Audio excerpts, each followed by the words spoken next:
this morning is Petry versus Prosperity Mortgage Company. And I guess we'll hear first from Mr. Carney whenever you're ready.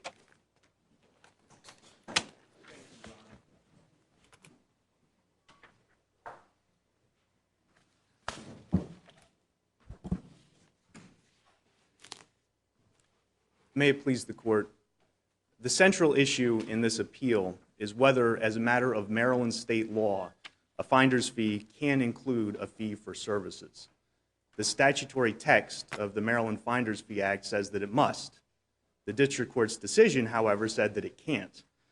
The district court's construction, in addition to being contrary to the text of the Finder's Fee Act.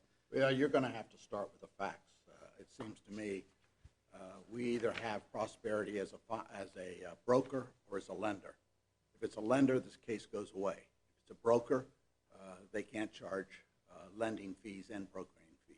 But to get into an abstract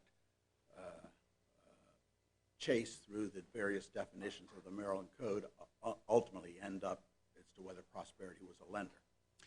Well, Your Honor, the claim in this case is that Prosperity was actually both a broker and a lender.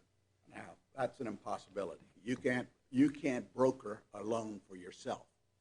Well, in fact, unless you're going to play double talk with the language of the statute. But the statute says broker is one that does not include a lender. But in common language, you can't be a broker of a loan and the lender on the loan. When you solicit a loan for yourself, you don't call yourself a broker, you're the lender. And that's one of the problems in this case, I think, that your brief consistently talks about being a broker and a lender at the same time, which would involve double payment, double fees.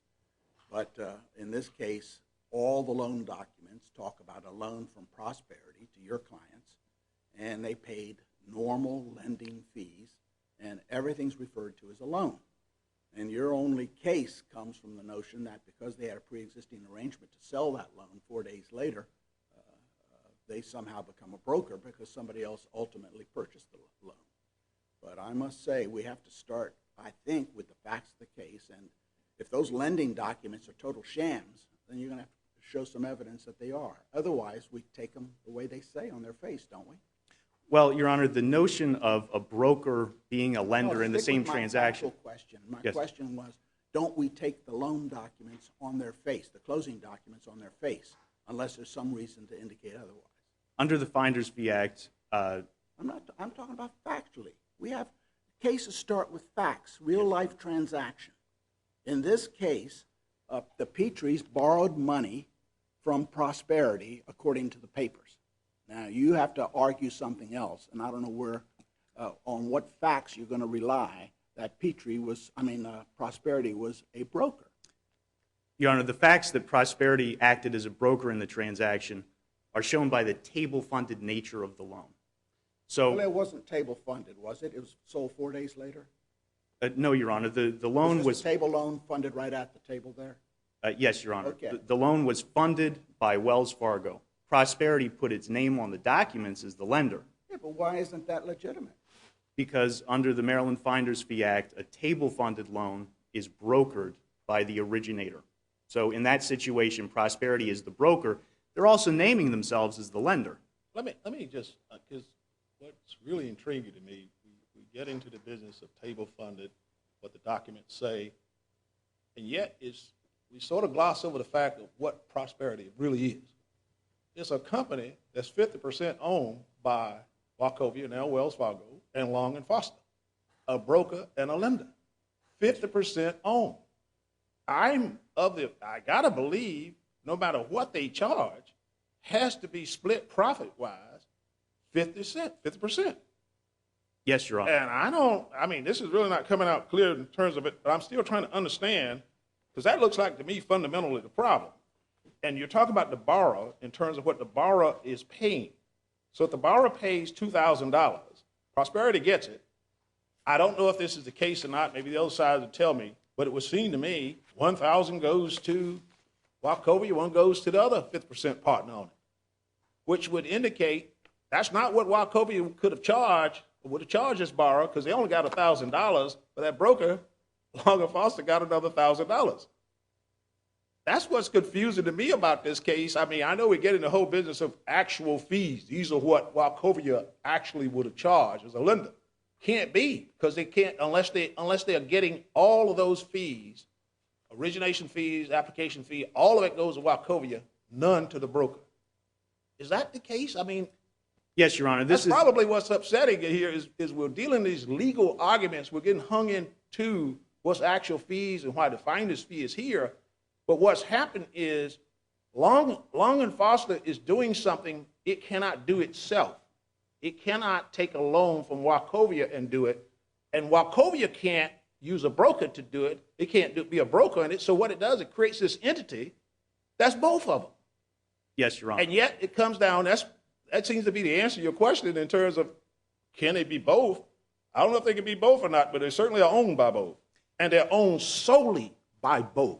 Yes, There's no other entity other than a broker and a bank in this situation, and that's it. Yes, Your Honor. It's a joint venture limited partnership, or general partnership. And I don't know what they are. I don't know how to get to be a lender just because 50% of the profit gave them, 50% of the ownership gave them the money, but the other 50% didn't give them anything, but they still are obligated to both. What's that mean? Does that factor into this? It does, Your Honor. This is precisely the kind of arrangement that the Finder's Fee Act was designed to prevent. And one of the specific purposes of the Finder's Fee Act was to prevent a situation where a broker acts as a lender. So in response to Judge Niemeyer's questions, the Finder's Fee Act specifically contemplates that a broker can be a lender, and it wants to stop these self-interested arrangements. And so this is the whole mortgage market. The whole, and even as today, the way banks get capital is they make loans, they sell the loans, and with the proceeds make further loans. The loans that are sold are securitized, and they get their money back often from the securitization of those loans, or they just hold them for in their own interest. But to suggest that the whole mortgage industry, because they have our pre-existing arrangements for making loans and then selling those loans, and say that's a brokering for the back people, then you have to say they're also brokering for the public in these loans. But the documents, incidentally, I thought in this case, and I was just trying to look it up, I thought in this case it was not a table loan. Petry made the loan, and I think the loan was sold 4 days later, wasn't it, to Markovia? Your Honor, the loan was table funded. That's the allegation. No, and the district court, I don't want to use the term. I said, when was it sold? it was in fact sold before the loan was closed. The thing is that the arrangement between Prosperity and Wells Fargo. I understand the arrangement. Every loan I've made on my house, they tell me it's going to be sold. I know it's going to be sold. Everybody who goes to a savings and loan makes a loan, and the savings and loan sells the loan. The question I had to use factually is, when was the Petry loan sold to Wells Fargo? The Petry loan was sold to Wells Fargo contemporaneous with closing at the moment that the loan closed. And this is not challenging every mortgage transaction in the country. This is specifically challenging the table-funded, the Petry's loan. The Petry's loan, the loan based on the arrangement between Prosperity and Wells Fargo and Long and Foster. Explain this term sold. I mean, I understand that's what happened, sold. But the money came from Wells Fargo. Yes, Your Honor. To Prosperity. They fact, didn't turn around, close it, and sell it to them back. I don't get it. I mean, maybe I'm missing something here. I know it may be legal in terms of technicalities here, but I'm trying to understand what's actually happening here is a broker and a lender have gotten together, created an entity to do these things, and now fees arise. Of course, now the contention is the cost-benefit analysis, which you take a cost-benefit analysis, if the borrower makes out better in that transaction, the question is, does the Finder Fee Act apply? In other words, if the borrower comes out of this and all the evidence shows he's better off, even in this arrangement, even if you do take money or whatever in it, than he would it be otherwise, because these are actual fees. That's the question, isn't it? Well, Your Honor, the question under the Finder's Fee Act is whether the relationship exists, because the Maryland legislature determined that the the arrangement itself was bound to create additional fees. Those fees may be harder to prove. It may infect the entire marketplace. Hold on. Let's start with this loan. The Petrys went to Prosperity. Prosperity proposed... In a Long and Foster office. Yeah, but they set up a loan with Prosperity. Prosperity dealt with it. They have an office. They have capital. They have a line of credit. They made the loan. The note is payable to Prosperity. There was not even a mention of Wells Fargo in any of those documents. And I don't know, I keep coming to bat with you here, but I'm looking here at the affidavit that says that the loan closed on October 21, and it was funded by Prosperity and was closed in Prosperity's name. Wells Fargo purchased plaintiff's loan from Prosperity on the secondary market on October 25, 4 days later.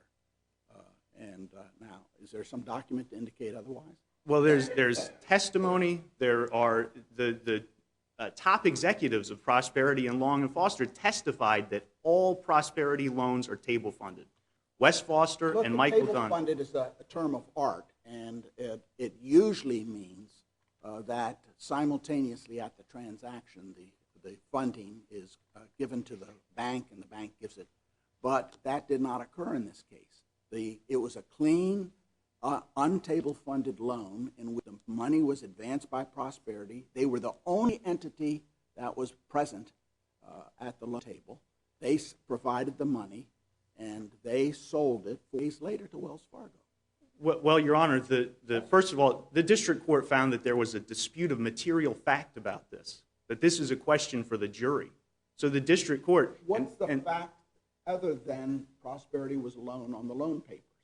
The loan papers have disclosures that say who's the lender, what the lending fees are, and as a matter of fact, the testimony in this case, the lending fees were at market or below $1,200 closing fees for the lender, and that included appraisal, included credit report, all done by the lender. And then the lender, with a pre-existing arrangement, sold it to Wells Fargo 4 days later. That's what the paper trail says. Now, if you're going to come in and say the papers are all shams and they're frauds, that's a heavy thing to say. Well, Your Honor, the defendants have presented some evidence that, they say suggests that. We've presented some evidence that suggests that that is not the case. This is the issue that was... not the case? That number one, that the loans were table funded. Don't use that word, please. Tell me what the transaction is. Your Honor, that the loans were closed in the name of Prosperity but funded by Wells Fargo. Of course they were funded by Wells Fargo, ultimately, but Prosperity drew on a line of credit. That's undisputed, which they had. But, Your Honor, the money came directly from Wells Fargo. It didn't even pass through Prosperity. It came directly to the closing table from Wells Fargo. Because the documents show the loan was made and the note paid to Prosperity. The note's payable to Prosperity, right? The note... And the deed of trust is Prosperity. Yes, but they both refer to Wells Fargo as being the place for contacts or correspondence to be sent. Is there any indication that the loan, that the so-called selling of this loan back to Wachovia, or to Wachovia, could have been done to anybody else? In other words, could they have sold this to Bank of America? No, Your Honor. I mean, as Judge Niemeyer says, this is line of credit, but it's money actually being provided by Wells Fargo. Yes, Your Honor. And if they turn around on the secondary market and sell it to another company, can they do that? Prosperity can't. So they can't do it. So what matters if it's 10 days or 20 days, it's going to Wachovia. Doesn't matter if you do it at that table or not. And if you decide to delay it, if you want to keep it from becoming a table funded and you already know I'm going to get it, then you just say, don't give it to me until 4 days later. That's correct. Then I'm not table funded and we'll be outside it. Because if you give it back to me today, good. But guess what? You can't sell it to anybody else but me. Is that the case? That's the case, Your Honor. And in fact, the people who executed the documents to transfer the loan on paper from Prosperity to Wells Fargo were Wells Fargo employees at a Wells Fargo campus. So there was no chance for anybody Why other wouldn't they be? They're 50% of the owners of the company. That's correct, That's Your along Honor. with Long and Foster. You said they were right in Long and Foster's office, chief executive office, right there in the line of chain with Long and Foster. Yes. I mean, essentially, you've got a bank and a lender sitting right there in another entity is created. That's correct, Your Honor. And the idea that they would be able to inoculate themselves from liability either by waiting to sell the loan or by Prosperity simply naming itself as a lender. I don't think it gets to where we are today, because we could get into this, and that troubles me. But I don't think that's before us. I think what we're dealing with is a question of, so what if it's that? If in fact the borrowers weren't harmed, so to speak. They didn't pay anything other than what they regularly would pay. Let me follow up on that. It seems like that the act is directed towards finder's fees. Yes, Your Honor. Imposed by the broker, paid by the borrower. In this record, what are those fees? The fees are shown in the 800 series on the HUD-1, and those are all fees paid to Prosperity. They can be paid by or on behalf of the borrower, and the Finder's Fee Act says that those fees... Well, let's look at the fees in particular. Application fee was $410. That included $350 appraisal and a credit report of $29.40. Then there was a processing fee of $490, and then there was an underwriting fee for $390. Total $1,290. That's all that was paid to Prosperity. Well, and there was, I believe there was a fee paid to Wells Fargo Real Estate Tax Service as well. Prosperity. We're talking about Prosperity being a broker Yes, with a Your Honor. finder's fee as opposed to a lender collecting lending fees. Yes, Your Honor. Well, Now, those are all three lending fees that are legitimate lending fees, and that's all that was paid, the borrowers paid to Prosperity. and the Finder's Fee Act classifies as finder's fees all fees paid to the broker for the broker's Doesn't services. the act, in fact, classify them as in addition to finder's fees? No, Your Honor. A finder's fee is defined as all fees that are charged for the broker's services, paid for the broker's services in procuring, arranging, or otherwise assisting a borrower in obtaining a loan. So this is But then where you get to 804.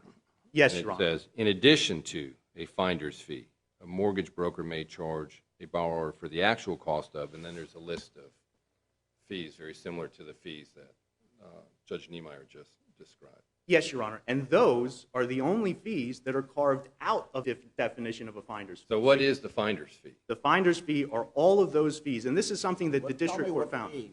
I've got them listed right here. I'm looking at the HUD document, the settlement closing sheet. All of the fees outside of the fee paid for the appraisal, for the credit report, for the actual costs, those are the finder's fees. So this is where I'm sort of missing the boat on this, and maybe I'm seeing too much in this. I can understand the $410. $350 went to the appraisal, and the other went to the credit report. The $390 in underwriting fees and the $490 in processing fees goes to Prosperity. Prosperity is not an entity that's just out there by itself and goes off. That money ultimately inures to the benefit of the lender and the broker that owns it. Yes, And Your Honor. and it would be I don't know, unless it's given to someone else, one half is going to Wachovia, the other half is going to Long and Foster, since it's 50-50. Unless, and maybe the administrative costs are taken out for whatever you do here. But it would seem to me, if that's the instance, then in essence, if this borrower had gone directly to Wachovia, it has to be lower than what is coming from Prosperity, because part of it has to go to the broker, unless the broker is just in this for the fun. I mean, there's got to be some profit coming to this broker over there.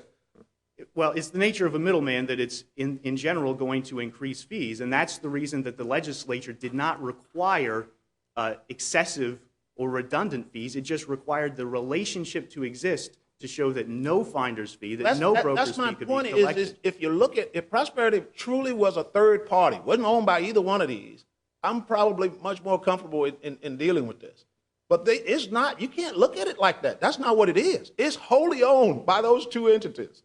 And it's got one fee, the $410. You've already designated where it's going, and that may be something, you may not even pay all that out. I don't know, but that's I'll give the 410 its due. But the rest of it is part of the company and the profit it makes, and then it's split between those entities that's selling, that's buying this loan for the borrower. That's going on here. That's what I'm having some difficulty understanding. What's actual fees here? And in fact, the fees that are... What's an underwriting fee?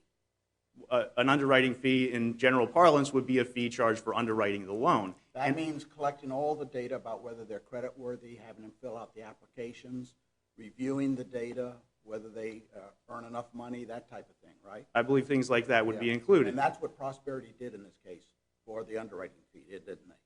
Well, there's a dispute about that. The underwriting was conducted by Wells Fargo. But Your Honor... Hold it just a minute. Yes, Your Honor.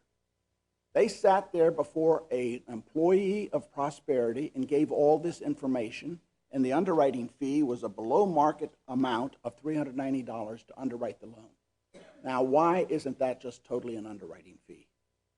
Well, Your Honor, however it's classified, it's still a finder's fee. Why do you have to argue against that? It seems to me, so yes, it's a fee to Prosperity, but the problem is Prosperity is not by itself just an entity out there. You can look at it as though it's some third party that doesn't have an interest, but then the money and the profit from that then necessarily inures to the benefit of the lender and the broker there. Yes, Your Honor, and in fact, it doesn't get sent to Prosperity in the first instance. The loans are net funded, so if you have a $100,000 loan and Prosperity gets $5,000 in fees, Wells Fargo only sends $95,000 to the closing table. That $5,000 Wells Fargo keeps. That's where I'm getting with this thing here, and that doesn't seem to be coming out on this. Is yes, they are all reasonable fees that they charge to Prosperity, but it does not go to Prosperity because it doesn't own itself. It's owned by the very entities that we're dealing with, a broker and a lender, who cannot do this directly with themselves, so they create this company to do something they can't do directly. Yes, Your Honor. Okay, why don't we hear from Mr. Thank you, Your Honor. Friedel. Ms. Friedel, I'm sorry. Friedel? Friedel. Friedel. May it please the court, I'm Irene Friedel, and I'm speaking on behalf of all of the appellants today. You're going to help me and clean me up on this because I'm not understanding that relationship very well. Your Honor, the Minter case, which you'll hear about in about an hour, 40 minutes, was addressed to Prosperity's structure as a... Is that a RESPA case? Yes, it's a RESPA case. Dealing with the finder's fee. Yeah, we're dealing with finder's fees. But both the Petry case and the Minter case were brought by the same plaintiff's counsel. Yeah. They alleged that Prosperity was the product of a scheme by Wells Fargo and... I'm only getting at the whole basis of it, whether it's a scheme or a sham or not, is ultimately what it is. I'm not saying it's a sham, it could be legit. I'm just saying, but what it is inuring to the benefit of a broker and a lender. Well, let me say first, Longer Foster is a real estate agent. It's not a mortgage broker. And Mr. Barron will speak to that. Well, it's real estate. It's not a mortgage broker. And Mr. Barron, who's speaking next, will address that. I'm using the wrong term, real estate broker. But at any rate, yeah, you're right. the Minter trial was based entirely, the plaintiffs attacked the legitimacy of Prosperity as a lender. They claimed Prosperity was a broker. It was table funding all of its loans. And after a 5-week jury trial, the jury rejected the plaintiff's claims in 3 hours or less. So that issue has been out. It's been fully vetted. In the Minter case, we'll get to that one. Let me get to the finder's fee law. There are two questions of liability under the finder's fee law. Was Prosperity a broker, and did it charge a finder's fee? We absolutely agree with Judge Niemeyer that Prosperity was not a broker within the meaning of the finder's fee law. It was identified as the lender, the creditor in the loan documents, in the note, the deed of trust, on the HUD settlement statement, and therefore, under the definition, the very clear definition under Maryland law of mortgage broker, Prosperity was a lender. It was not a mortgage broker. The definition excludes any entity from mortgage broker if it's identified as the creditor in the loan documents. Prosperity made the loan. It provided all the services to make the loan. Define what would be a broker. A broker is a matchmaker. In essence, the Connor versus Morris Berman case from the Maryland Court of Special Appeals is directly on point. In that case, there was a mortgage broker, Mortgage Masters. There was the mortgage lender, Morris Berman. The mortgage masters purported to match the borrower with Morris Berman, the lender. Morris Berman then made the loan. It charged lending fees. and it charged a broker fee, or Mortgage Masters charged a broker fee. It Yeah, turned out, I'm intrigued with this relationship. Is Lending Tree a broker?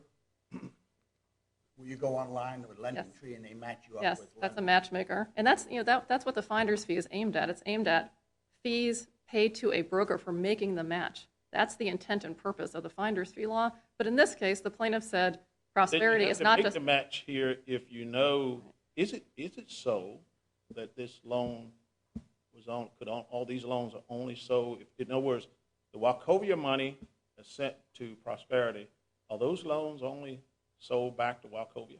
No, the loans are sold to a number of So investors. a number of folks can Right, get, and that was an issue unlike in the what I Minter trial. represented right. to me. Prosperity made the loans with its own money. It got them from a line of credit from Wells Fargo, but there was nothing fraudulent about the line of credit. That was vetted in the Minter trial for 5 weeks.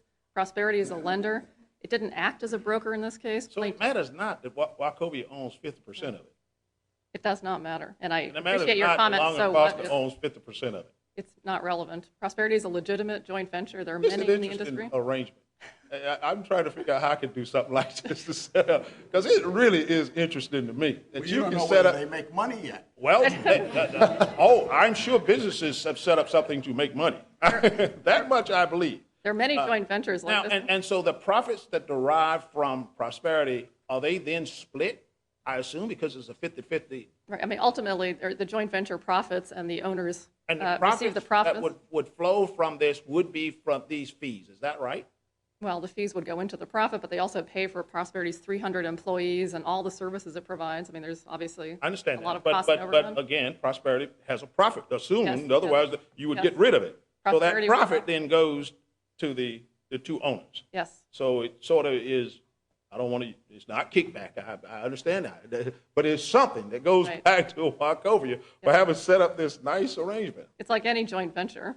The owners receive the profits from the joint venture. And in this case, these types of joint ventures are common in the lending industry because the idea is one-stop shopping. Somebody needs to buy a house, they go to Long and Foster, they find their house, Prosperity. They're not required to use Prosperity, but a home purchaser can use Prosperity. In this case, there was undisputed evidence that Prosperity's loan prices were competitive. Prosperity competed with Wells That's Fargo the because cost Wells benefit Fargo. analysis. That's what I was getting at, Yeah. is that the issue in our Prosperity- case is forget it. I mean, forget whatever it is.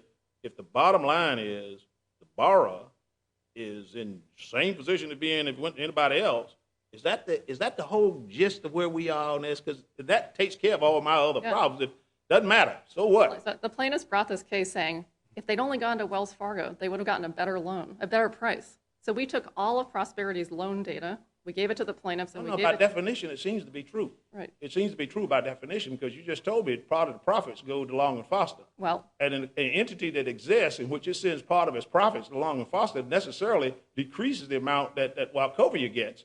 And therefore, the amount Wachovia get, you would think, if you went directly to them, then you would get that. well, we determined conclusively that Prosperity did not charge more than Wells Fargo. They competed on the open market. Yeah, but you can negotiate these things. I mean, I've done closing, hundreds of closings. I know those fees there, they're not as locked as they seem. Well- You're not negotiating anything with Prosperity. Once they charge that $400 and some odd or whatever that processing fee is, you're not negotiating. Wells Fargo, if you go directly, you might be able to negotiate. Well, I don't. With respect, Your Honor, Prosperity is out there competing in the marketplace, trying to get loans. And these people, the Petrys, got a great deal. They paid just over half a percent. Understand, I'm not disagreeing with Yeah. you, I don't think, but I am trying to understand the statement that you couldn't get a better deal from Wachovia when and I'm going back to the economic analysis of this because that's the bottom line. What is he better off? That an entity that's in the middle that makes a profit and then it splits that profit between Wachovia and to Long, and Wachovia does not, in fact, get what it would have gotten, what would have paid. You know, if all of this had been sent to Wachovia, fine. Yes, that's the same thing you'd go to Wachovia.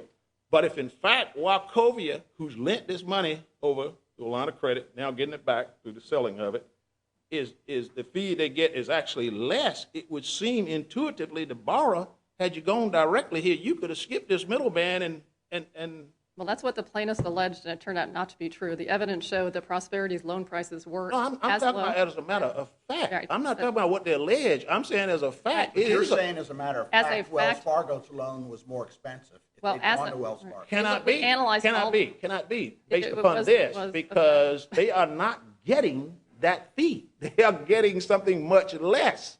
Well- That. I'm talking about a fact. I don't understand what they're alleging. No, but I'm talking about from fact. from an economic analysis, they have to get less. It is not the case. It really is fact. We retained an expert, Marcia Corshane.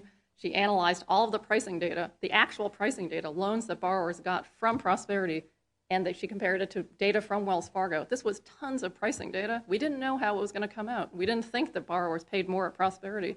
It turned out they don't.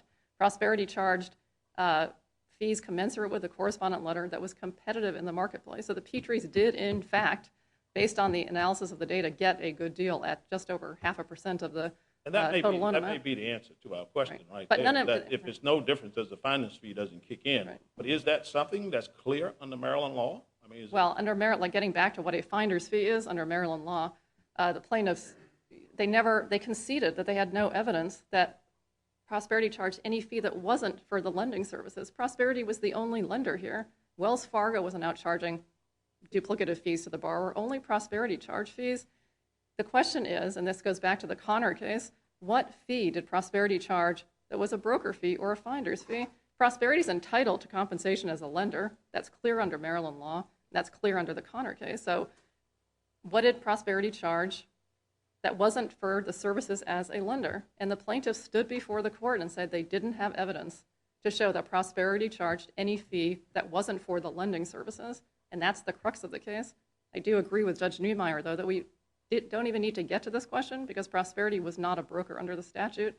It didn't fall within the definition of broker, and the case should have been dismissed at the motion to dismiss stage. What percentage of Prosperity's loans went to Wells Fargo? At times, up to 90%, but there was variability in that. What was the mechanism for going somewhere other than Wells Fargo? That gets into there's a secondary market group that analyzes which loan should go where. And But in terms of a choice from borrower, what? the borrower doesn't, this is all on the secondary market, so the borrower gets a loan from Prosperity. It's like if you get a loan from, SunTrust or any other entity, often these lenders sell their loans on the secondary market. That's one of the frustrating things about being a borrower. You get a mortgage, and then you find out you're making your payments elsewhere. So that's a common, that's just the reality of the secondary mortgage What market. percentage of Long and Forster's Long and Foster. clients went to Prosperity? That's a question I'm afraid my co-counsel, Mr. Varon, will have to answer, but it was in the range of, I want to say 20 to 30%. And what was the decision mechanism for the borrower to go there as opposed to somewhere else? Well, the borrowers shop around. We know in this case, and in the Minter case, the borrowers testified that they looked for the best price they could get. They saw what the options were on the marketplace. They were absolutely not required to use Prosperity. Obviously, with 20 to 30% of Long and Foster customers going elsewhere, a lot of borrowers did go. Prosperity's licensed to do business as a lender in Maryland. Prosperity, yes, and it's regulated as a lender. It is a lender. So borrowers would choose Prosperity because they thought the service was good or they got a good price. And here the Petrys did, in fact, get a good price. They had no complaint that they didn't allege they got their loan from somebody other than Prosperity. They went to Prosperity as a lender. Prosperity didn't hold itself out as a broker. They didn't dispute that they got the services that were required to make the loan. So this was a loan that was made and funded by Prosperity, and the finder's fee law is aimed at regulating brokers, not lenders, and not lender fees. I just find it so interesting that we can talk about Prosperity as though it's somebody over in India doing these things, when in fact it's an entity owned 50% by Wells Fargo and 50% by Long and Foster. Right. And it's nice to call it a separate entity with a separate identity that has almost like there's no conflict. What percentage do you send to Wells Fargo? 90%. And how much do you send? Well, you know what this is about. I mean, there's an arrangement here. I think you used the term one stop.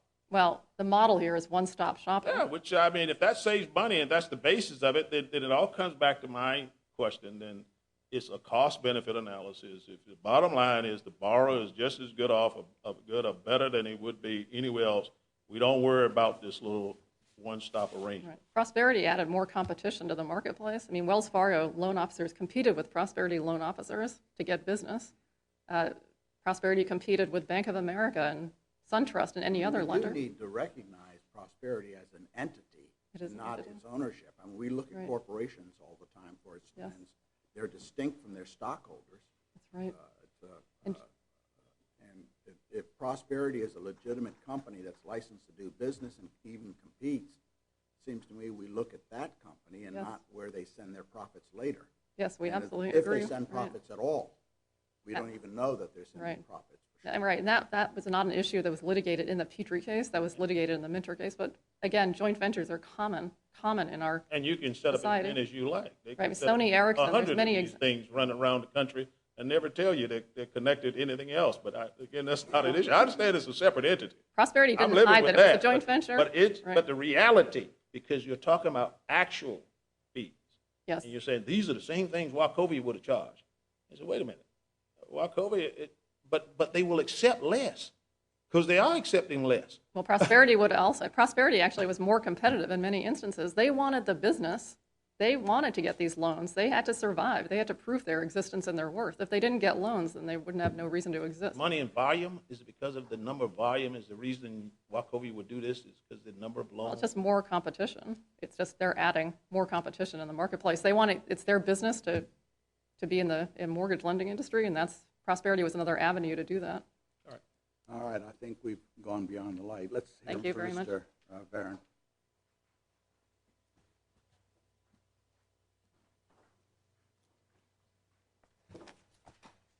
Thank you, Your Honors. Good morning. I'm Jay Varon from Foley and Lardner. Speaking for all defendants, I represent Long and Foster and Walker Jackson. So I wanted to focus on the question that Judge Niemeyer asked, is the determinative question whether Prosperity is a lender or a mortgage broker. And as Ms. Friedel said, it is a lender. The loan documents show it's a lender, but the point that I'd like to argue today is the collateral estoppel, judicial estoppel effect from the Minter case. Because all of Mr. Carney's arguments to you today, all the factual arguments that he gave to you today about how it's table funded, how there's simultaneous assignment, how this ownership structure is wrong. Witnesses testify that it was table funded? Excuse me? Didn't some of your witnesses say that? Well, one or two of our witnesses did say that it was table funded, but That apparently wasn't true. it was not true. For instance, the president of Long and Foster, the owner of Long and Foster, who is a real estate guy and knows nothing about mortgage lending, He's kind of the boss of your guy, though. he's the owner. He's head of that chain, that food chain by far over Prosperity. So he's the guy who he tells has him nothing what to do with Prosperity, Your Honor. He owns Long and Foster. But the point is, he knew nothing about mortgage lending. You say he has nothing to do with Prosperity? Yes, he has nothing to do with it. He's not involved in the operations. He doesn't understand mortgage lending. There was testimony at the trial that he delegated all responsibilities about Prosperity to people in his organization that He knew. has nothing to do with it, but that is the parent corporation. That corporation, he's directly in the line of He owns Long and Foster. Long and Foster owns Prosperity. He doesn't know mortgage lending. The jury accepted his testimony, Your Honor. And that's my point. All of these allegations about Prosperity being a mortgage broker, about Prosperity not being a legitimate company, were on trial in Minter for 17 days. And the jury rejected all of these contentions. In particular, the allegation of mortgage broker came in relationship to this ownership structure, which is called under RESPA an affiliated business arrangement. So this is what the judge's instructions to the jury were about plaintiff's theory. But my questions have not gone in terms of the challenge, the RESPA implications, or even the whole business of the affiliated business arrangements. It's really going to the whole question of what are these fees and how do these fees, are they actual fees and are they the same? And of course, you can look at the bottom line. You can crunch the data out there and look at the market and says, okay, they're doing just as good as the market is doing. And then there's the reality. The reality is corporation, entity that's owned by the lender, in which the lender is sending the money there, and 90% of it is coming right back to the lender through the secondary market. That's not how it works, Your Honor. Well, they did not give them a line of credit for Well, the Wells money? Fargo does lots of different No, I things want to in know the that marketplace. answer. They did not give this money to Prosperity? Where does They're Prosperity? a warehouse lender. They provided warehouse loans And does to Prosperity.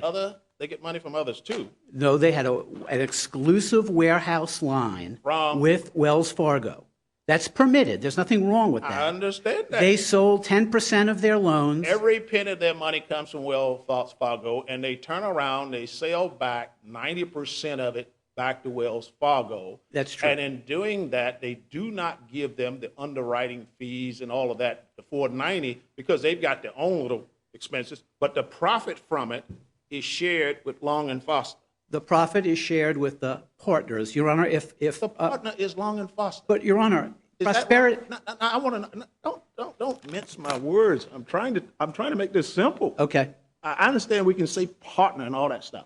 We have two partners, Right. Long and Foster and Wachovia, and the profit is shared with the two partners. That is correct. And So the question then is, this lender, which is Wachovia, even though you can say the money comes through and it goes back, only gets a percentage of what that fee is that the borrower is paying. So any opportunity the borrower has to directly negotiate with Wachovia is foregone. It's just not the case, Your Honor. Look, Prosperity competes with all kinds of different mortgage lenders.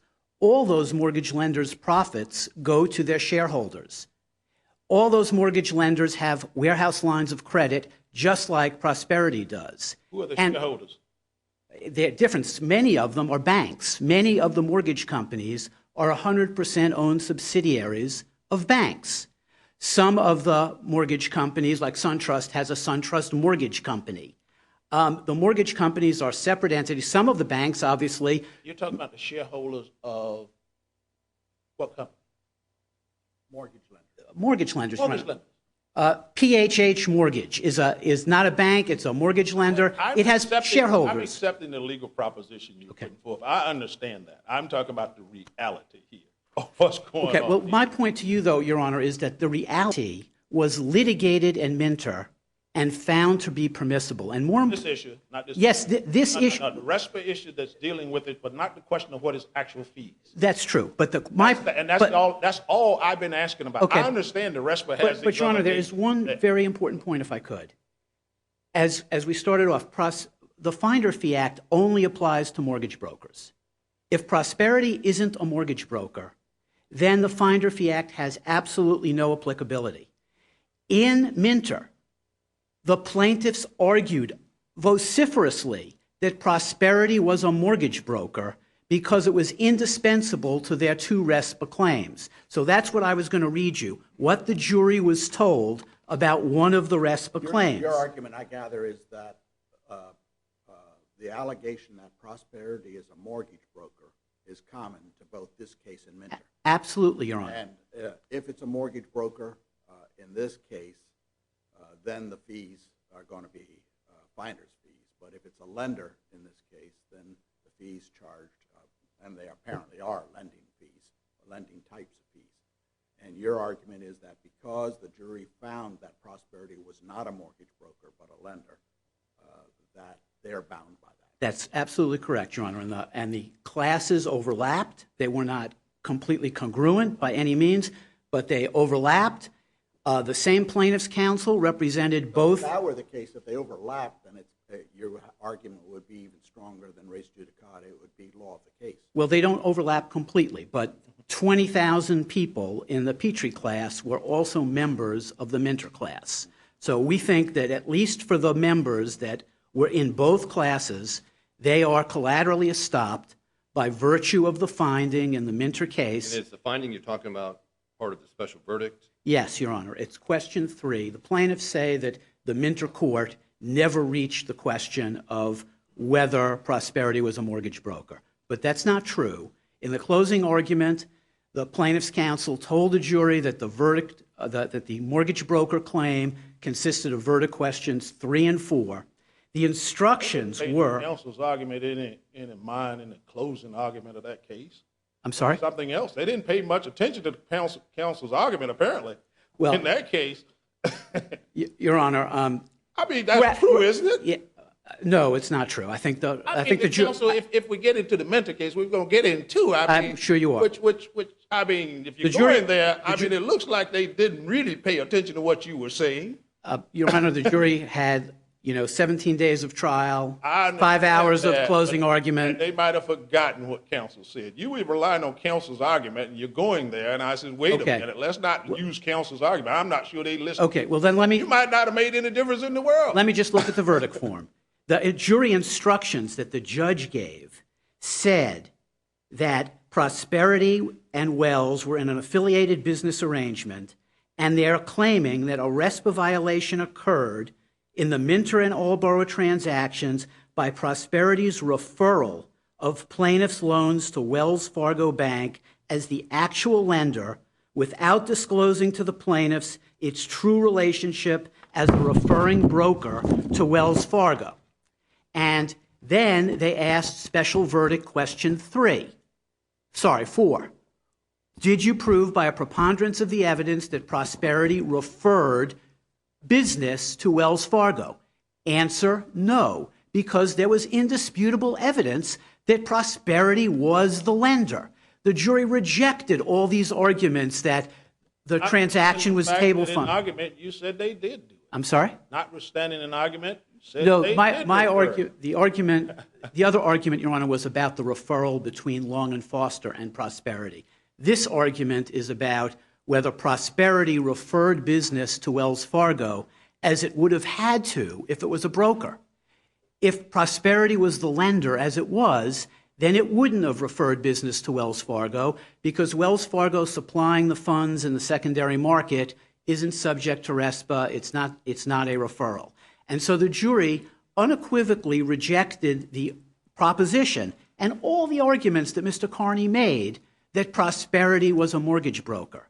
And so our point is that based on collateral estoppel, certainly with respect to all the common members of the class, but also with respect to the other putative members of the class, because they had the identical interest in proving that Prosperity was a mortgage broker. I think, we've gone through the red light here. Oh, I'm sorry, Your That's Honor. all right. There's a judicial estoppel component, too. I appreciate it. And I got a conditional Judicial stop. judicial stop. I got it. Mr. Carney.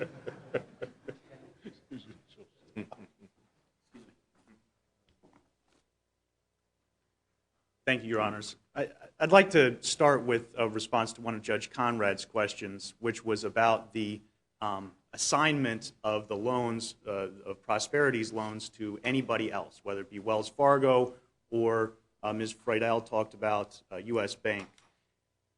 All of those loans were initially assigned to Wells Fargo, and that's the testimony of Prosperity's own employee, that all of Prosperity's loans were initially assigned to Wells Fargo. Now, 10% of those loans, because of regulatory concerns, after regulatory concerns were raised, they picked a percentage amount to send, for Wells Fargo to send to other lenders. And that was done by Wells Fargo's secondary market staff. So any assignment to any lender or any entity other than Wells Fargo took place at the behest of Wells Fargo and under its control. And what is the probative force of that fact with respect to the status as a broker? That demonstrates that Prosperity was table funding these loans, that these loans were always under the control of Wells Fargo, that Wells Fargo controlled the funds, Wells Fargo controlled the funding process, and Wells Fargo had those loans, had ownership of those loans at the moment of funding. And that satisfies the definition of table funding. And if they table funded those loans, then Prosperity, as a matter of law, was the broker. And that's the issue that the district court said had to go to the jury. That's the question of fact. So there's a question of fact that the district court said had to go to the jury about whether or not Prosperity was a broker. So that's an issue that again, they're disputing bits of evidence. The defendants have argued theirs, but this is something where there is conflicting evidence and it should go to the jury. But there is ample evidence that Prosperity was the broker in these transactions. Where's the evidence of a finder's fee? The finder's fee is shown by the fact that Prosperity took fees that were not those actual costs that Your Honor referenced in Section 12804B. As the district court held in the class certification decision, and as every other court to have considered the issue has held, any fees that are not in those 12804B exclusions are finder's fees. And the Jones case on which the district court relied found that an origination fee was a finder's fee, and that's a fee for originating a loan. The Thrash-Webster case found that an origination fee, a processing fee, were finder's fees. Same fees at issue in this case. The Maryland Commissioner of Financial Regulation, the regulator of the Finder's Fee Act, issued an advisory which said in no uncertain terms that all fees collected by the broker are finder's fees. So all fees that are collected by the entity who's the broker, which is the jury question in this case, are the finder's fees. Your argument is that you're calling a dog a duck, but he's barking, not quacking. Well, my argument, Your Honor, is that the determination as to whether a finder's fee was collected depends on whether Prosperity was a broker. Right. And that's the ultimate issue in this case. So the fact that they're calling themselves a lender, the facts, you believe, indicate that they were functioning as a broker. They were functioning as both a broker and a lender. Yes, Your Honor. And that is an arrangement that the Maryland legislature expressly prohibited. And that's the purpose of the Finder's Fee Act, was to stop this marriage between brokering and lending. What's your argument about the decision in Minter having an adverse effect on you? In other words, there the jury found that Prosperity was not a broker but a lender. Well, in fact, Your Honor, the jury did not find that. Well, I understand, but we'll get to that. But accept that as a hypothetical for this purpose, that the jury found that Prosperity was a lender, not a broker. Well, assuming that that was the case, Yeah, and that's what I'm asking you to do. The defendants carved all of the carved the Petrys and 75% of the Petry class out of the Minter case. That was decertified. It was not at issue in Minter. And in fact, the defendants insisted, and the district court ordered. Is there overlap? There is an overlap of about How much overlap? 25% of the class members, not including the named plaintiffs. What's the effect of that? Well, that's an issue. There is no effect because the jury didn't reach the broker question. I'm asking you to assume that the jury found that Prosperity was not a broker. My question is, what effect does that have on this case? Well, again, Your Honor, the jury just simply didn't find it. If the jury had found that Prosperity was not a broker, assume a question the way I posited? if the jury had found that Prosperity was not a broker, then that would have an impact on 25% of the class, which may be something. What should we do with that if we were to conclude that? Well, then that should be something that should be brought to the district court's attention, and the district court always has the authority, the discretion to modify the class certification. But well, I'm not suggesting the scope of the class. I'm talking about the legal finding, the effect of the legal finding. well, And it's a pretty persuasive finding that implicates both cases, because in one case, the jury made findings of fact after a long trial, and you presented the same evidence with respect to the role of Prosperity in these cases. And the jury made a finding. Now, we'll talk about that in the Minter case, but when you read the jury's questions in connection with the judge's instructions for answering those questions, it seems to me a legitimate claim could be made that the jury found that Prosperity was not a broker. well, Your Honor, there would. You can argue that, and I'm going to reserve that, but I have to have the hypothetical now. And it seems to me when the jury has made that factual finding, I don't. Go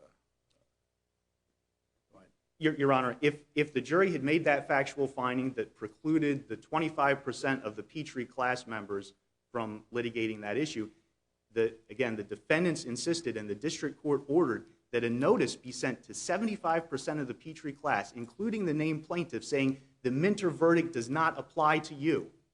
The defendants insisted on that. That notice was sent out to 75% of the Petry class members. The Minter verdict does not apply to you. Those are non-overlapping. That doesn't address the problem that we're facing, is where we have overlap. And I'm trying to find out where you have overlap in the classes, what is the legal effect of such a finding? Not on the scope of the class. You've defined the scope. And you agree that 25% are parties to both cases. Yes, Your Honor. Okay, now, if they're parties to both cases, are those 25% bound by the jury finding in this case? Assuming that the Minter jury had found that under the Finder Fee Act... My question is the 25% in this case bound by what the jury found in Minter? The 25% is bound, the 25% of the Petry class that is in the Minter class is bound by the Minter verdict. Okay. Yes, Your Honor. That's what I thought, okay. Okay, thank you. And one other point, the issue about the distinctions... Well, you have gone through a red light. Will you take a minute? Okay, the issue about the distinctions between Wells Fargo and Long and Foster and Prosperity under the Finder's Fee Act all must be seen as the same. The Finder's Fee Act defines a person as including two or more persons with a joint or common interest. And here, that is indisputably all of the defendants. They're all the same. This is exactly the kind of arrangement that the Finder's Fee Act was designed to prevent. The legislative history of the Act shows that mortgage broker, marrying mortgage brokering and mortgage lending together was what the Act was intended to prevent. And so we would respectfully ask that the Court certify the questions to the Maryland Court of Appeals about the definition of Finder's Fee and reverse the District Court. Thank you, Your Honor. Now, do I understand we have some rebuttal here of some kind, or rebuttal on the... Yes, Your Honor. I have 1 minute, I believe, okay. and the point would be to just talk quickly about the conditional cross appeal that we made. We don't think that, we sincerely hope that Your Honors don't remand the case, but that if you did, there were issues in class certification that we wanted to bring to the Court's attention and have done in the briefs. We don't think that the class should be taken as is if remanded. There were problems. It was decided pre-Walmart. The judge made the determinations based on allegations, not on what the claims and evidence would show. He lumped timely claims in with untimely claims, and as this Court said in Doe, that undermines typicality. We think he misconstrued the statute of limitations as well.